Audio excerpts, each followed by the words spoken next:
grown really popular everywhere.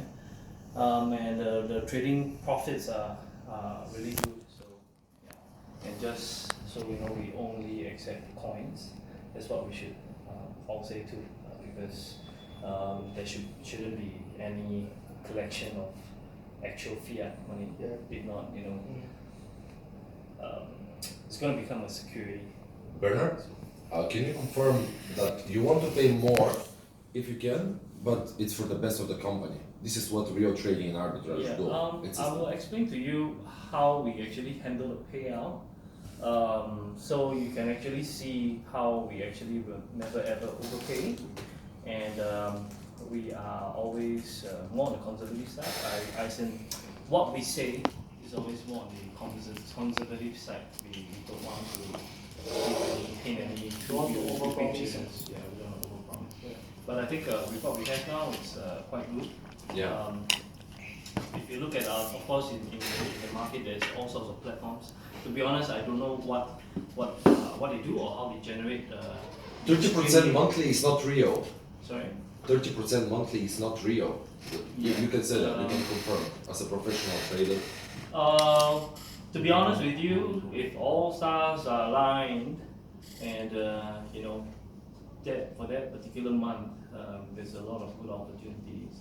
You can just look by the amount of trading volume that we have, all the trades executed, whether they're failed or not. It is possible, but not sustainable long term. To say this is going to be every month, to be honest, I'm not even confident. To be honest, I mean, to maintain a fixed 30%, I don't think anybody dares to commit that kind of because our background is more on the traditional side, on the traditional trading side. To be fair, to run, let's say, just look at all the big funds in the market. The best performing high frequency trading firm, that 30% is what you're looking at a year. You see, and that's high frequency trading. They may go beyond 50%, but we're looking at a year. So if you're looking at, or even 100% is a year.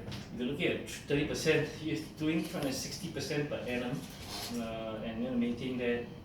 I just would never say that we can do it. I think it's hard. It's not impossible, but I think it's very hard. Yeah. Okay. And you've been doing like trading arbitrage for more than 3 years. More than 2 years. Yeah. 2 years we've been doing. If you're talking about traditional assets, we've been doing for many years.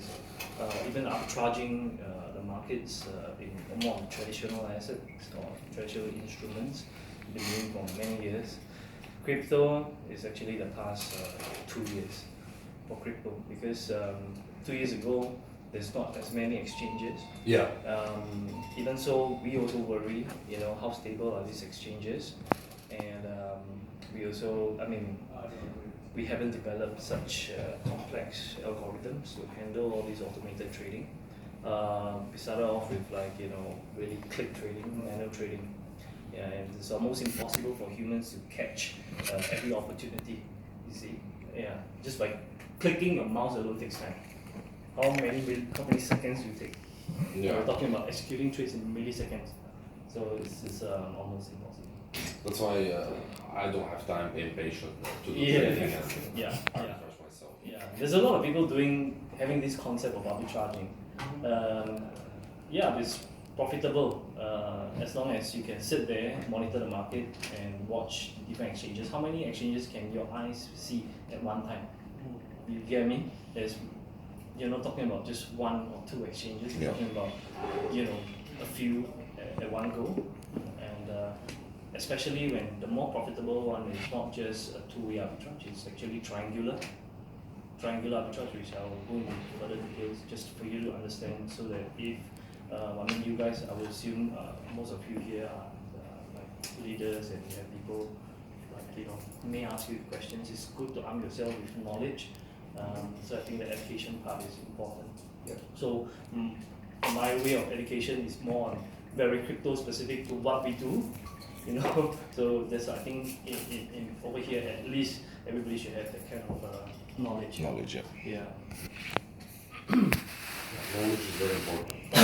Yeah, because yeah, so you don't go out and a lot of people I see out there, they spoke with me, asked me to join all sorts of platforms, and they don't even know what crypto is all about. They don't understand the market. They have no basically what's the sentiments going on right now. Everybody has kind of like not much knowledge. Yeah, it's so easy to fool introduce people. My team. So I actually want to redesign our website, but then it take a bit of time because that's not my priority now. My priority is to get the mobile app. And so I just this will be on our website very soon. Just do a quick introduction of the people on my team. So that's me. It will be on the website soon, right? Yeah, it will be on the website.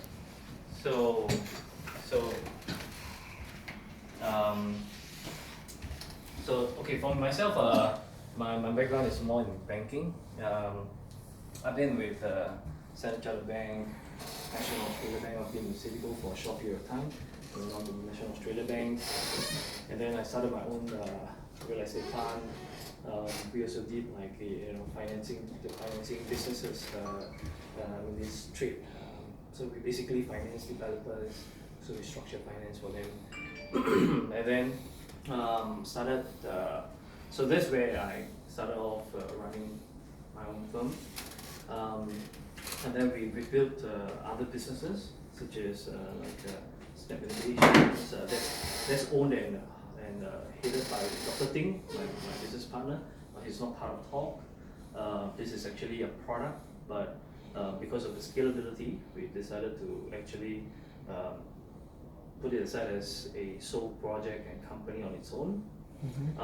There are quite a lot of other more traditional kind of businesses, especially in the fintech and AI industry that Dr. Ting is doing. We've also got like Omega Analytics, Omega Financial Group. It's more of a VC firm and a prop trading desk. So we handle all the trading, mainly for the traditional assets and some crypto as well. So yeah, I mean this is just a short summary of where I've been. Lo Ting Hui. Ting Hui is our CFO. His background is all along in finance, first class honors. He was with a lease co in Singapore, E-Development Singapore. So he was actually the finance director there. So he's just very good with numbers, and he's managing most of all our finances. Yeah, and we've got Z. Z's background is actually in vision computing. Yeah. So you actually all your visuals, right? Like all your traffic cameras, your military, even the drones that is using all these visuals. So using visuals, how we actually use all the different data points and using AI machine learning modules to actually make sense out of a mess, basically. So that this is where you actually now in China it's something that is really huge. They are able to just once you walk through recognize you, and social credit. they know everything about you. So Jason, he's in charge of my operations simply because he runs actually like a exchange activities, OTC, but his background, he was a captain in the Air Force for 10 years. He's a military guy. He's really good with operations, very systematic. So I got him here on talk to overlook in terms of operations, processes, SOPs. James' background was in I think the 3 local banks here. He was with UOB, CIMB, and DBS Treasures. He's a portfolio manager. He was also the director in a RFMC, MES regulated firm. So they're a traditional fund management firm. He was a director there. So he's here to overlook investments of Talk, some of the different types of strategies, the different type of investments that we are looking at. Yeah, so James is on board. Jackson, his background is always in marketing, digital marketing. So he's a fantastic guy. So if you look at some of our materials, our logos, our banners, it's all by him and his team. Yeah, Ultraman, yeah. So the logo here is also like something that is done by Jackson. It's a mixture between Lamborghini and Tesla. Yeah. Tesla. So it's all about intelligence and all about speed. So what we're doing here in terms, especially in trading, is a lot about speed also. So we're also always focusing on like low latency trading execution. So this is one thing that I think strongly represents who we are, especially not just in trading, but in terms of technology. We always want to be up to speed. We always want to be in the forefront. Yeah. CK, product officer. So if you look at later, I'll show you a snippet of our app that's upcoming. CK, so that's something that he and his team came up, put together for this. Yeah. So CK is you see those who are going Vietnam will meet Z and CK over there. Seeker is a good friend of mine. He was with MAS for 4 years. He was with Rothschild, and he's a legal counsel there, and now he's with Ant Financial. For Seeker, something that's very relevant is that he is actually looking at the blockchain project of Ant Financial, which is your Alipay, Alibaba. Yeah.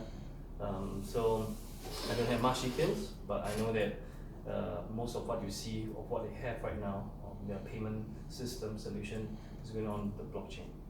So he's looking at this project. That's why he's somebody who's very knowledgeable, very relevant for talk.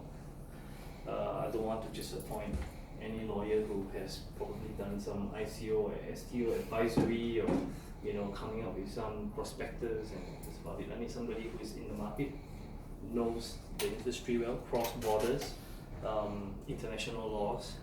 So that's why I want to go for somebody who is because he's heading regional role. Yeah. So his knowledge is fantastic. Ryan is overlooking risk and compliance. He was with OCBC, UOB as well.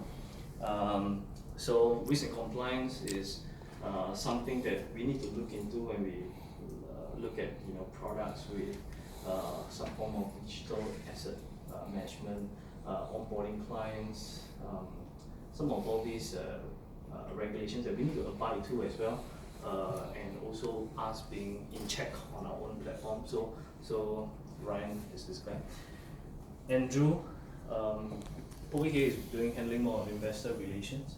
We'll be talking more about maybe P2P because we do actually trade for other firms as well, but that's not going to be like our focus. But he will be meeting some of the be it shareholders, business partners. So that's Andrew's role. His role also, he does actually help with operations as well. Yeah, so it's more on the back office, mid office guy. Larry is from Macau. So when we started talk, he's one of the very first few guys who think that this is a brilliant idea, and he's the guy who actually, went out to share with people about talk, and he's very good in sales and marketing. Even like some of the packaging of how talk is supposed to be. So Larry is on board to look over regional sales and marketing. Adrian is the CEO of Bafala. It's a Go Back Token project. He's from Malaysia. He's looking over business development. So he's a guy with quite a lot of ideas, especially in like the blockchain industry. So he knows a lot of people, and we just want to integrate more what third parties can offer on one single platform, because that's all. I mean, after all, we aim to become a super wallet, so that is all these packed features that we must have. One of the reasons why I have a lot of finance, banking background people on board is because my goal is to get digital bank license, because that is where we can offer much more offering to people, everybody. I can't just go and apply a digital bank license from different regulation, different countries now, because I mean they won't even look at me, because we don't have something that has a proper infrastructure. We don't have the client base. We don't have, so we definitely lose out people like Grab, Tencent. Yeah. So these are the giants that we're playing with. So I want to give us a little bit of time to be at least competitive, at least have a big customer base, and then with a good infrastructure, our tech, we've been able to support maybe millions of people. So giving them things like a digital savings account is it makes perfect sense for these regulators, even people whoever that is maybe doing their duty on us.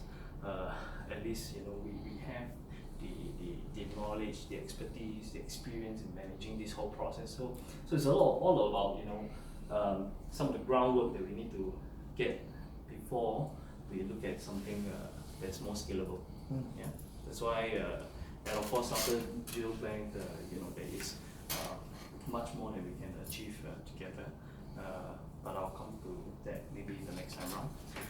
Mark, he's our project lead for technology and security. He's Vietnamese. He's on our Vietnam team.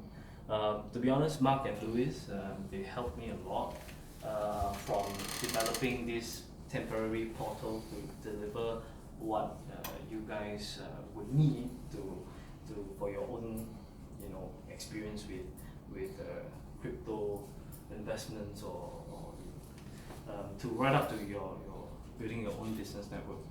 Yeah, so these two guys have helped me a lot. Rick is head of resource management, so his role is kind of like everything. He does almost everything in terms of like logistics, operations, allocating manpower, basically all the resources that we have. Yeah. So Rick is Vietnamese. You see him too.